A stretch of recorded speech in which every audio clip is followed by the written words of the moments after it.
Hello friends, welcome to Kavish IAS Converting Possibilities into Reality। आज से हमारा एक नया सीरीज स्टार्ट हो रहा है दैट इज कॉन्कर प्रीलिम्स। इसमें प्रीलिम्स 2024 में जीएस सेक्शन से किस तरह के क्वेश्चंस आ सकते हैं उसके बारे में हम लोग डिस्कस करेंगे। We will deal with certain PYQs, उनसे रिलेट करके प्रोबेबल क्वेश्चंस क्या हो सकते हैं उसके बारे में भी हम लोग रिलेटेड टू करंट अफेयर्स कुछ डिस्कशंस करेंगे। आज का हमारा टॉपिक बायोटेक्नोलॉजी से रिलेटेड है। इसी तरह से आपको दूसरे सेक्शंस का भी पता चल जाएगा, जैसे कि हिस्ट्री, इकोनॉमी, पॉलिटी या फिर ज्योग्राफी।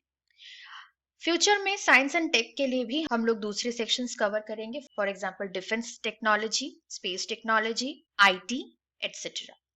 सो एस्पिरेंट्स, हमारे क्लासरूम सेशंस भी होते हैं। We have two centres, both of them are in Kolkata. Fine. We also provide a total of 9 study materials to all our students. Another thing, we will be giving you monthly magazines. Okay. Other than that, हमारे यहाँ पर newspaper analysis, newspaper को कैसे decode किया जाता है, ऐसे writing classes, answer writing league होता है, मंथली टेस्ट सीरीज होता है, and one of the most important things is personalized mentorship, one-to-one mentorship. We provide all those things. Okay, so let us start with our session. तो शुरू करते हैं पहले example से। पहले हम लोग यहाँ पर PYQ देखेंगे, उसके साथ प्रोबेबल क्वेश्चन क्या हो सकता है, we will analyze that. Okay, so first question that we are going to discuss is microsatellite DNA is used in the case of which one of the following? Microsatellite DNA इनमें से किसके लिए use होता है? Studying the evolutionary relationships among various species of fauna. Animals के बहुत सारे species में कौन सा रिलेशन है, किसके बाद कौन आया, जैसे बोलते हैं बिल्ली शेर की मौसी होती है, इस तरह से। फिर आता है stimulating stem cells to transform into diverse functional tissues, stem cells को स्टिमुलेट करने के लिए। Promoting clonal propagation of horticultural plants, clonal propagation means एक के बाद एक प्रॉपर सेक्सुअल रिप्रोडक्शन ना करके एक के बाद एक उनका नंबर बढ़ाना। Assessing the efficacy of drugs, drugs कितने अच्छे से काम कर रहे हैं, bye conducting series of drug trials in a population.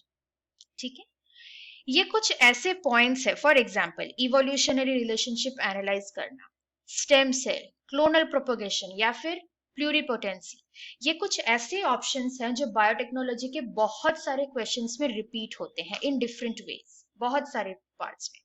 You have to understand यहाँ पे क्या लिखा है, ये कुछ मेन एप्लीकेशंस होते हैं। ठीक है, तो यहाँ के हिसाब से सही आंसर चेंज होता रहेगा। So first of all we need to understand what is microsatellite DNA, और rather let us first understand what is satellite DNA. हम क्या जानते हैं कि हमारी बॉडी डीएनए की बनी होती है, राइट? हर ऑर्गेनिज्म की बॉडी में डीएनए होता है, बट एक सर्टेन सेक्शन होता है, लगभग 3%, जो कि कॉन्जर्व्ड होता है और रिपीटेटिव होता है। रिपीटेटिव एंड कॉन्जर्व्ड मींस एक पर्टिकुलर सेक्शन बार बार रिपीट होता जाएगा, और ये कॉन्जर्व्ड होता है मींस एक स्पीशीज में सेम रहेगा, काफी हद तक बिल्कुल सेम रहेगा। फॉर एग्जाम्पल ह्यूमंस के लिए ये सीक्वेंस काफी हद तक सिमिलर रहता है, लगभग 98% सिमिलर रहता है। इंडिविजुअल बेसिस पे 3% का चेंज आ जाएगा तो शायद, या फिर 1% का चेंज आ जाएगा। ठीक है, कमिंग टू दो डिफरेंट टाइप्स के स्पीशीज, जैसे कि ये अगर ह्यूमन का हो गया, अगर आप मंकी के साथ रिलेट करेंगे, कहते हैं ना कि हम मंकी के डिसेंडेंट्स हैं, तो मंकी का भी एक सैटेलाइट डीएनए का पार्ट होता है, उनका और हमारा सिमिलैरिटी ज्यादा होगा। कैट का और टाइगर का सिमिलैरिटी ज्यादा होगा, जबकि कैट का और डॉग का सिमिलैरिटी काफी कम होगा इस सेक्शन में। जो जितना क्लोज होगा इवोल्यूशन में, उसका सिमिलैरिटी उतना ज्यादा होगा। ठीक है, तो ये होता है माइक्रोसैटेलाइट डीएनए का इंपॉर्टेंस। इंडिविजुअल टू इंडिविजुअल भी सेम होता है, काफी हद तक थोड़ा सा डिफरेंस होता है। ओके, जैसे कि मुझ में और आप में थोड़ा सा डिफरेंस होगा। सो अब इस तरह से हमें समझ आएगा कि इसका सही आंसर क्या है। Studying the evolutionary relationships among various species of fauna, बहुत सारे एनिमल्स के स्पीशीज कौन किसके बाद आया, कितना रिलेटेड है, इसको समझने के लिए माइक्रोसैटेलाइट डीएनए इंपॉर्टेंट होता है। ठीक है, प्रोबेबल क्वेश्चन क्या आ सकता है इससे related? Which of the following can be used in forensic detection? Forensic detection means कहीं पे कोई क्राइम सीन हो गया है, या फिर एक और काम हो सकता है पेरेंटेज को चेक करने के लिए। ठीक है, क्राइम सीन में क्या कर सकते हैं, ब्लड सैंपल, कोई टिश्यू, दूसरा सैंपल स्किन हो गया या फिर हेयर हो गया, उसका सैंपल ले लेंगे और सस्पेक्ट का सैंपल ले लेंगे। दोनों का माइक्रोसैटेलाइट डीएनए हम लोग मैच कर सकते हैं, अ पार्ट ऑफ डीएनए। पूरा डीएनए बहुत लंबा होता है, पूरा का पूरा अगर हम लोग यूज करेंगे, चेक करेंगे, तो काफी टाइम हो जाएगा, काफी टाइम लग जाएगा और काफी एक्सपेंसिव भी होगा। सो एक छोटा सा सेक्शन लेकर चेक करते हैं, वो होता है सैटेलाइट डीएनए।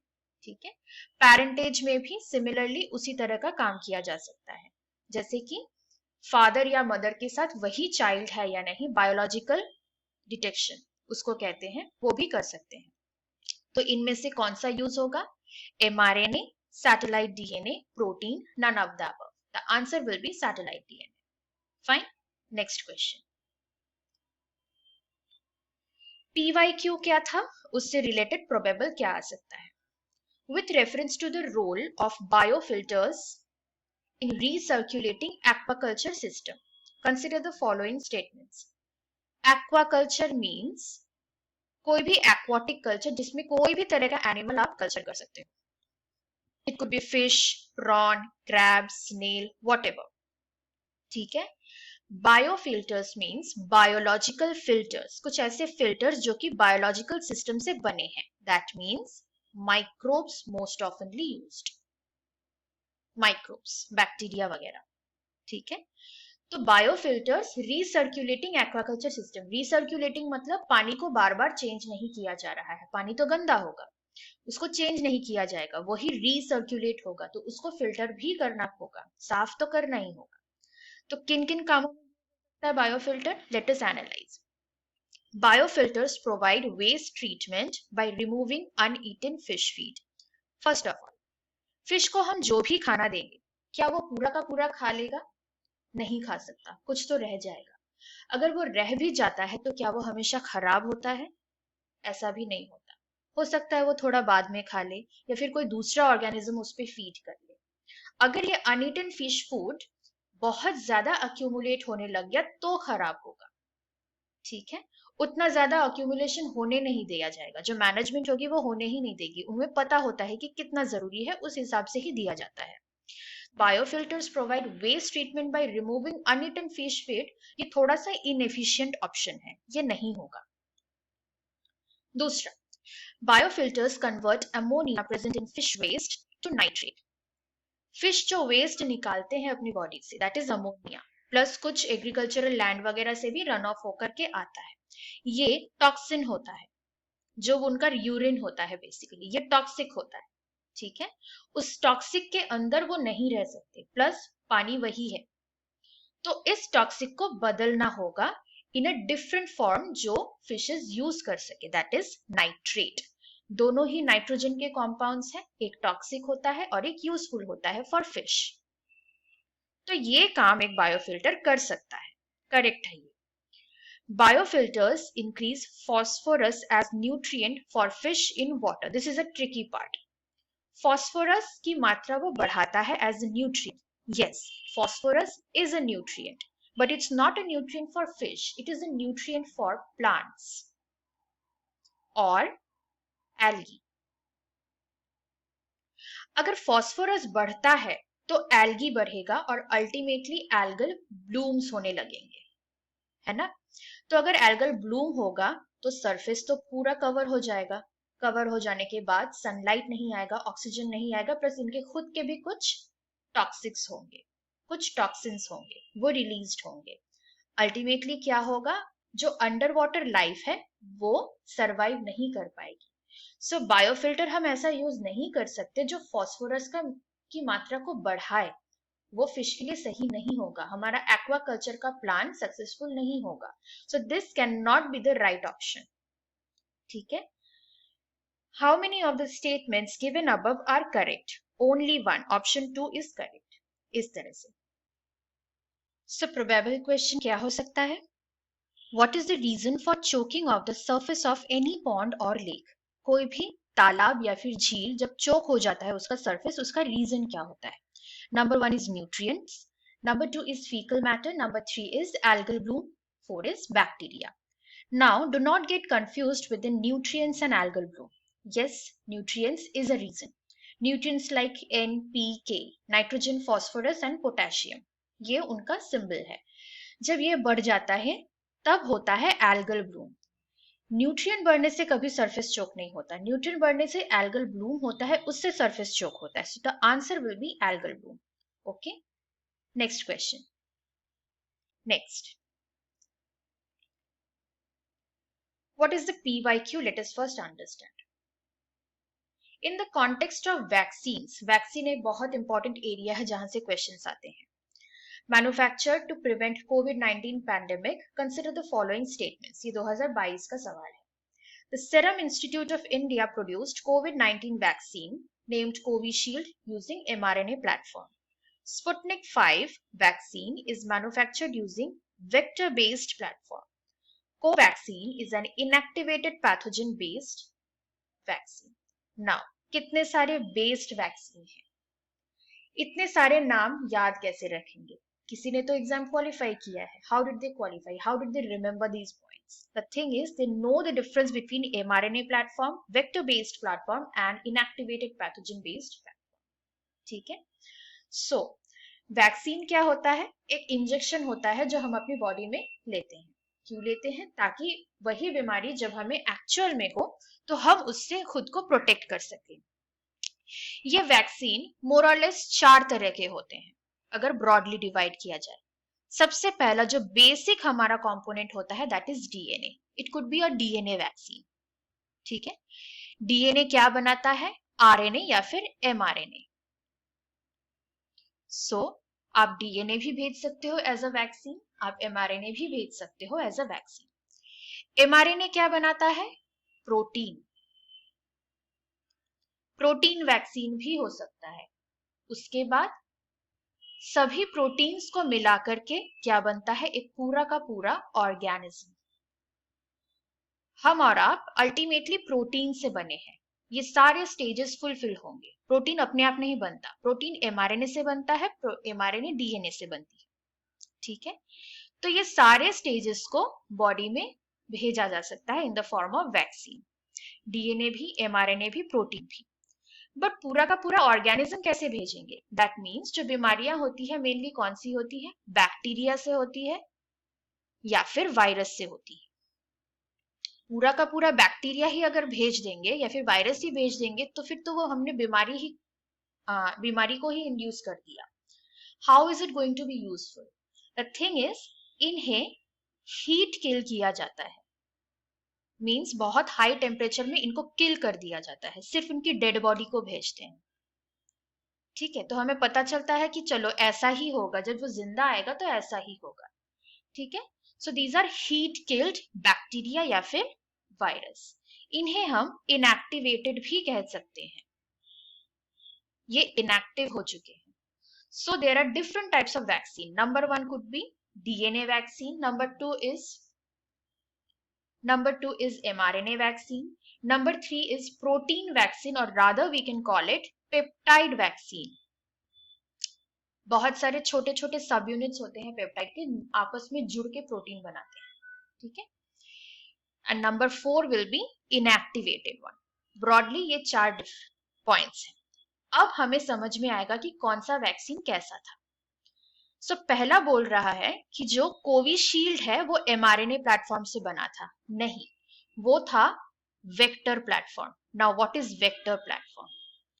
जब डीएनए एमआरएनए हम भेजते हैं, न्यूक्लिक एसिड्स को जब भेजते हैं, डीएनए हो, एमआरएनए हो, इनफैक्ट प्रोटीन भी हो, इनको हम नॉर्मली नहीं भेज सकते. एज अ नेकेड मॉलिक्यूल नहीं भेज सकते. ये डिग्रेड हो जाएंगे, खराब हो जाएंगे. इनको इन्हीं के एक दोस्त के साथ भेजना पड़ता है. उसे हम 2 भागों में डिवाइड कर सकते हैं. एक होगा आइदर वायरस, जिसे वेक्टर कहेंगे, that is the vehicle. Okay, दूसरा होगा एमआरएनए. ठीक है, सो डीएनए या फिर एमआरएनए वैक्सीन को आप दूसरे एमआरएनए में इनकॉर्पोरेट करके डाल सकते हो, डीएनए में भी इनकॉर्पोरेट करके डाल सकते हो, या फिर इनको एक वायरस के अंदर डाल के वैक्सीन बना सकते हो। ये वायरस इनका व्हीकल होता है, इनका कैरियर होता है जो ट्रांसफर करता है, इसीलिए इसको वेक्टर बेस्ड वैक्सीनेशन भी कहा जाता है, जिसमें वायरस को एज अ वेक्टर यूज करते हैं। ठीक है, सो इसीलिए कोविशील्ड में भी वायरस वेक्टर को यूज किया गया था, एमआरएनए प्लेटफॉर्म नहीं था। Fine. Sputnik 5 vaccine is manufactured using vector-based platform. Yes, it was vector-based. Means virus use हुआ था. आपने retrovirus सुना होगा. The same thing. Okay. Covaxin is inactivated pathogen based vaccine. Yes, Covaxin inactivated pathogen था. Virus को kill करके भेजा गया था. Which of the statements given above are correct? 2 and 3. This one.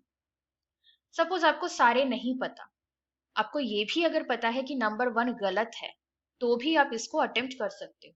ठीक है, सिर्फ एक ही ऑप्शन है जहां पर नंबर 1 नहीं। Like that you can attempt this question. Now इसी फील्ड से रिलेटेड जो इस साल का बहुत ही हॉट टॉपिक है, उससे क्या प्रोबेबल क्वेश्चंस प्रीलिम्स में 2024 में आ सकते हैं। नोबेल प्राइज इन मेडिसिन या फिर physiology 2023 was given for the development of what? mRNA vaccine, vector based vaccine, DNA vaccine या फिर peptide vaccine? Answer is mRNA vaccine. Okay, next question. Which of the following compound is broken down by the microbial biofilms in wastewater? ऐसा ही question हम लोगों ने biofilter में attend किया है। This is a probable question. Let us first address the PYQ. 2022 का सवाल है। Question is, biofilms can form on medical implants within human tissues. Biofilms can form on food and food processing surfaces. Biofilms can exhibit antibiotic resistance. Which of the statements given above are correct? First of all, what is biofilm? Very much similar like biofilter. Concept वही अगर समझ में आ गया हो तो ये भी समझ में आएगा. Bio means again any life form, especially microbe. Film means एक पतला सा प्लेट जैसा या फिर एक लेयर। किसी भी पतले से फिल्म के ऊपर अगर माइक्रोबियल ग्रोथ हो रहा है उसको बायोफिल्म हो बोल सकते हैं। सिलिकॉन का लेयर हो सकता है या फिर कोई मेटल का लेयर हो सकता है, रॉक का लेयर हो सकता है, प्लास्टिक का लेयर हो सकता है। किसी के भी ऊपर अगर माइक्रोबियल लेयर ग्रो कर रहा है उसको बायोफिल्म कह सकते हैं। ठीक है, so biofilms can form on medical implants within human tissues. Human body के अंदर हम लोग बहुत से तरह के मेडिकल इम्प्लांट्स यूज करते हैं। फाइन। अगर उनको स्टेरिलाइज प्रॉपरली नहीं किया गया, क्लीनली नहीं इंसर्ट किया गया, तो माइक्रोब्स तो उनमें ग्रो करेंगे। वही ऑप्शन है। Definitely yes, biofilms can form on this thing. Second option is biofilms can also form on food and food processing surfaces. खाने के ऊपर ग्रो कर सकते हैं। यस, फूड प्रोसेसिंग सर्फेसेस जैसे फूड प्रोसेस करने के लिए कोई एक्सटर्नल कोटिंग लगाई जाती है या फिर कुछ फूड को हम लोग प्लास्टिक से भी कवर करते हैं, उनके ऊपर भी बायोफिल्म ग्रो हो सकता है, माइक्रोब्स ग्रो कर सकते हैं। सो टू भी correct. Biofilms can exhibit antibiotic resistance. Now what is antibiotic? Antibiotic is anything, any chemical that is responsible to kill bacteria. जब हमें बुखार होता है हम बैक्टीरिया को किल करने के लिए एंटीबायोटिक्स लेते हैं, बट जब हम अपना कोर्स पूरा नहीं करते, 5 दिन का कोर्स पूरा नहीं करते, तो क्या होता है, ये बैक्टीरिया रेजिस्टेंट ग्रो कर जाते हैं। सो बैक्टीरिया अपने अंदर रेजिस्टेंस ग्रो कर सकता है एंटीबायोटिक के लिए, अपने ही किलिंग एजेंट के लिए वो अपने आप को स्ट्रॉन्ग बना सकता है। तो बायोफिल्म्स ही तो एंटीबायोटिक रेजिस्टेंस शो करेंगे क्योंकि ये तो बैक्टीरिया ही है। सो थर्ड पॉइंट भी सही होगा। Which of the statements given above are correct? All three, 1, 2 and 3. Okay, now let us get into the probable question. Which of the following compound is broken down by microbial filaments, by microbial biofilms in wastewater? अगर waste water में आप microbial biofilms डालते हो खुद से artificially बनाए हुए, तो कौन सी चीज को वो ब्रेक डाउन कर सकता है? आंसर यहाँ है, वेस्ट वाटर, गंदा पानी, उसको साफ करना है। माइक्रोब्स किसी भी चीज को ब्रेक डाउन कर सकते हैं, they are the most powerful organisms, they can do anything and they can survive everywhere. Okay, waste water में सबसे ज्यादा टॉक्सिक इनमें से कौन सा होता है? सबसे ज्यादा टॉक्सिक होता है नाइट्रोजन। नाइट्रोजन के डिफरेंट टाइप्स ऑफ कंपाउंड्स, वो आयरन के कंपाउंड्स को भी ब्रेक करेगा, सोडियम को भी ब्रेक करेगा, पोटेशियम को भी ब्रेक करेगा, बट वेस्ट वाटर में we are mostly concerned about nitrogen, so the answer will be nitrogen. So friends, आज हम लोगों ने कुछ एग्जाम्पल्स देखे प्रोबेबल क्वेश्चंस कैसे आ सकते हैं। अगले सेक्शंस में आप हिस्ट्री के, पॉलिटी के, इकोनॉमी के, इनफैक्ट साइंस एंड टेक्नोलॉजी के भी डिफरेंट सेक्शंस जैसे कि space, IT, renewable energy, defence technology, इन सभी सेक्शंस को लेकर के फ्यूचर में कैसे क्वेश्चंस आ सकते हैं 2024 में, उसके लिए अलग अलग एपिसोड्स अपलोड होते रहेंगे हर दिन 8 बजे। So stay tuned and follow for more updates. Thank you.